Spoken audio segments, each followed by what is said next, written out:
સમાચારમાં આગળ વધીએ તો નર્મદા જિલ્લામાં પોલીસે હેલ્મેટ અને સીટ બેલ્ટને ટ્રાફિક ડ્રાઈવ શરૂ કરવામાં આવી।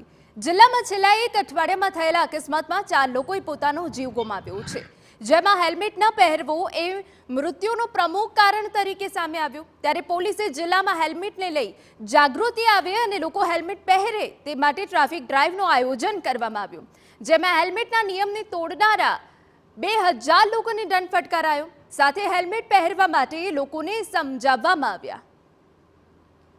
ડ્રાઈવ દરમિયાન છેલ્લા એક અઠવાડિયામાં નર્મદા જિલ્લામાંથી ટોટલ હેલ્મેટ રિલેટેડ અને અન્ય ટ્રાફિક અવેરનેસના 2000થી વધારે ચલણ કરવામાં આવેલા છે અને આપના માધ્યમ દ્વારા હું સમગ્ર જિલ્લાવાસીઓને અપીલ કરવા માંગુ છું કે આપના સુરક્ષા માટે, આપના પરિવાર માટે આપ હેલ્મેટને એક રૂટીનના ભાગરૂપે લઈ લો અને હેલ્મેટ પહેરીને જ દ્વિચક્રીય વાહન ચલાવો।